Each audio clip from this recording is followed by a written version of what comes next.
Sino nga ba ang lalaking 2 beses na tinalo ang superstar na si Nora Honor?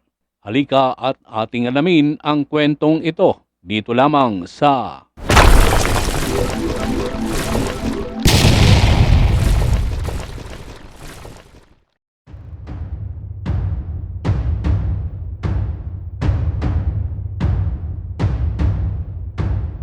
2 beses niyang tinalo ang phenomenal singing sensation noon na si Nora Honor. At gayon pa man, hindi tulad ni Nora Honor, hindi siya kilala ng karamihan at lalong hindi siya sumikat bilang artista gaya ni Nora. Bagamat dati na siyang kapareha ni Nora bago pa man lumitaw sina Tercio Cruz III, Manny De Leon at Victor Laurel. Pareho kaming ipinanganak at lumaki sa Iriga City. Sa katunayan, schoolmates kami mula grade 4 hanggang second year high school. That years, naging magaling kaming dalawa sa pagkanta sa school namin. Ang nagsasalita ay si Elmer Avalia, isang maliit at hindi kilalang pangalan magpahanggang ngayon. Isang bolt out of the blue.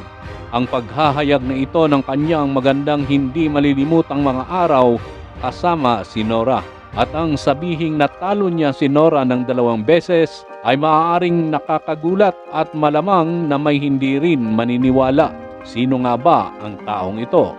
Aksidenteng natuklasan ang taong ito ng isang writer na si Herbert L. Vigo. Nakapanayam niya ito at dito niya isinalaysay ang kanyang naging buhay noon kasama ang hindi pa superstar na si Nora Honor. Limitado ang kanyang impormasyon online. Naghahanap tayo ng anumang mga dati niyang larawan, ngunit nabigo tayong makakita pa ng iba. Sa kanyang unang 3 taon sa Iriga Central School, nakuha ni Elmer Avalia ang pamagat na The Song Sparrow of Iriga mula sa kanyang mga guro. Palagi siyang pinapakanta sa mga programa sa paaralan. Noong grade 4 siya, dumating naman si Nora Villamayor o Nora Honor. Ang bagong dating na ito, paggunita ni Elmer, ay nag-enroll sa parehong section kung saan ako kabilang. Nalaman ko na ipinanganak din siya sa Iriga, ngunit pumunta siya sa Maynila para mag-aral sa grade 1, grade 2 at grade 3. Noong unang araw ng klase, tinukso siya ng ilang mga kabataang lalaki at babae. Negra, bulilit. Natuklasan namin na si Nora ay may gininto ang boses na sapat upang patahimigin ang mga nambubuli sa kanya. Mula noon, nagkaroon na ako ng partner in person of Nora Villamayor. Kaming dalawa ay laging napipili bilang representative sa aming school district meets. Actually, declamation ng part ni Nora sa karamihan ng aming mga meets na ito. Pareho kami ni Nora sa isang mahirap na pamilya. Ang kanyang ama ay isang porter.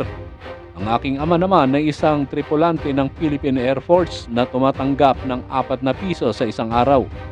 Ngunit ang kahirapan ay hindi naging hadlang sa aming pagkakahumaling na maging matagumpay na mga awit balang araw. Pareho kaming nakatapos ng elementarya at nagtapos noong 1964. Pagkatapos noon, naisip namin na magkanya-kanya na kami at huminto sa school at sumali sa choral group. Ngunit noong July 1964, nang magbukas ang bagong pasukan, nalaman ni na Elmer at Nora ang isa't isa na naka-enroll muli sa parehong paaralan.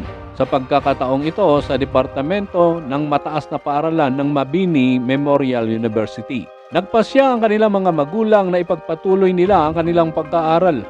Napagkasunduan nila Elmer at Nora na ipagpatuloy muli ang pag-ikot ng bola bilang magkapareha sa pagkanta. Isang umaga habang nag-aaral si Elmer ng kanyang mga aralin sa silid aklatan, dumating si Nora na may dalang masayang mensahe. Magkakaroon ng isang baguhang palabas sa Nabua, Camarines Sur sa susunod na gabi. Pumayag si Elmer sa mungkahi ni Nora na sumama sa kanya para sumali sa patimpalak. Sumali sila. Sa pag-awit ng Granada, nasungkit ni Elmer ang unang premyo na 50 pesos. At tinalo si Nora na ang awit na You and the Night and the Music ay pumapangalawa sa kanya na may 30 pesos na premyo. Pasado ating gabi nang matapos ang palabas, walang magagamit na transportasyon para iuwi sila sa Iriga. Naglakad pa uwi sina Nora at Elmer na tanging ang liwanag ng buwan ang gumabay sa kanila sa layo na 3 kilometro. Sa gitnang bahagi ng December 1964, tinawag ng kanilang punong guro na si Timoteo Panga, sina Nora at Elmer sa kanyang opisina nang humihiling sa kanila na kumatawan sa mga freshmen sa intramural. Kailangan nilang makipagkompetensya sa isa't isa dahil isa lang ang ipapadala sa Cabanatuan City para sa pambansang Prisa Meet noong 1965. Si Elmer ang nakarating sa Prisa. Ito, kung gayon, ang pangalawang beses na tinalo ni Elmer si Nora. Magaling at sport si Nora nang ganoon kaaga, sabi ni Elmer. Nung umalis ako para sa Prisa, si Nora ang pinakamasigasig kong well-wisher. Nakakalungkot na tinalo ako ng 1 puntos sa isang Cebuana. Ang pagbubukas ng school year noong 1965 ay nalaman nila Elmer at Nora na high school sophomores pa rin sa Mabini Memorial University sa unang bahagi ng ikalawang semester noong December. Gayunpaman, kinakailangan ni Nora na magpaalam kay Elmer. Iniling sa kanya ng kanyang Auntie Belen sa Maynila na mag-aaral sa Centro Escolar University. Ngunit ang edukasyon ay sa kalaunan ay pangalawa lamang sa mga personal na plano ni Nora habang nasa Maynila. Nagpasya si Elmer na ituloy ang pagkanta kahit kailangan niya mag-commute sa Naga City. Sumali siya sa Darigol Jamboree sa Naga City sa pamamagitan ng DZGE at naiproklama siyang kampyon para sa taong 1965 sa Grand Finals ng palabas. Narinig siguro ni Nora ang swerte ni Elmer sapagkat nung tag-araw ng 1966, nagbakasyon siya sa Iriga at sinamantala ang pagkakataong ito upang sumali rin sa Naga Darigol Jamboree. Nakamit nga niya ito bilang isang kampyon, ngunit sa loob lamang ng 2 linggo. Hindi tulad ni Elmer na sumulong sa 7 linggo ng pagtatanggol sa kanyang korona hanggang sa tuluyang mapasakamay ito. Pero hindi si Nora ang tipo ng tao na madaling sumuko. Pagbalik niya sa Maynila, sumali siya sa isang mas prestihiyosong patimbalak, Leila Benitez Darigol Jamboree over DZRH. Doon ay pinanghawakan niya ang kampyonato sa loob ng 14 na magkakasunod na linggo at sa ika-15 linggo ay natalo. Sinubaybayan ni Elmer ang kanyang karera sa radyo sa Iriga. Noong 1967, si Nora Villamayor ay nakatanggap ng trophy bilang the year's Grand National Champion ng tawag ng tanghalan. Bago ito, siya ay pumangalawa lamang ngunit sinubukang muli at dito na niya pinanatili ang titulo sa loob ng ilang linggo hanggang sa huling tagumpay. Ang malaking balitang ito ay tila bomba sa halos bawat barbershop, beauty shop at sambahayan sa Iriga. Medyo nahirapan si Elmer sa pag-iisip na ang isang babaeng natalo niya ng 2 beses ay umukit na para sa kanyang sarili ng pambansang pangalan. Ngunit bilang kababayan at kababata ni Nora, si Elmer mismo ay masaya sa nakamit ng kaibigan. Maya-maya, nagmotor siya mula Iriga hanggang Maynila para lang makita si Nora sa ABS-CBN Studios noong October 1967. Nag-iensayo si Nora ng kanyang mga kanta nang dumating si Elmer para humingi siya ng 1 oras na break nang makilala niya ang kanyang bisita. Sa loob ng 1 oras, inalala ni Nora at Elmer ang mga masasayang araw. Ito ang huling pagkakataon na nakausap ni Elmer si Nora bago siya umalis patungong Hollywood.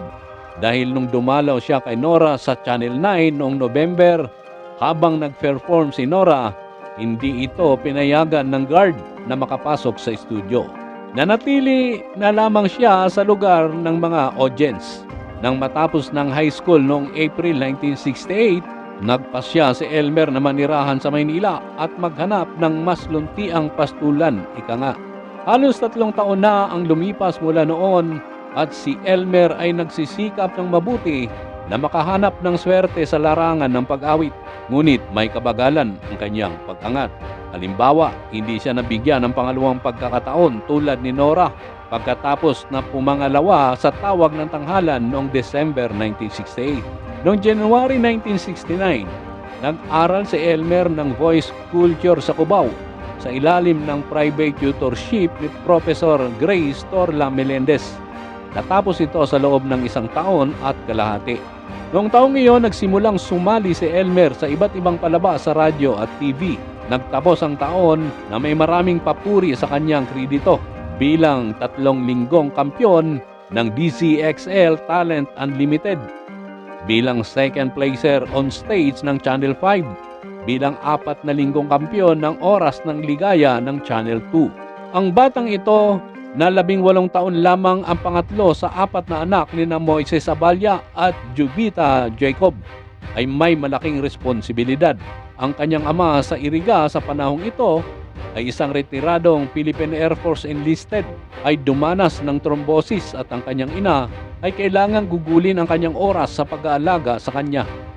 Tanging ang pinakamatanda sa pamilya, isang kapatid na babae na nagtuturo sa mataas na paaralan, ang may magandang trabaho at kaya kailangang tumulong ni Elmer sa pinansyal.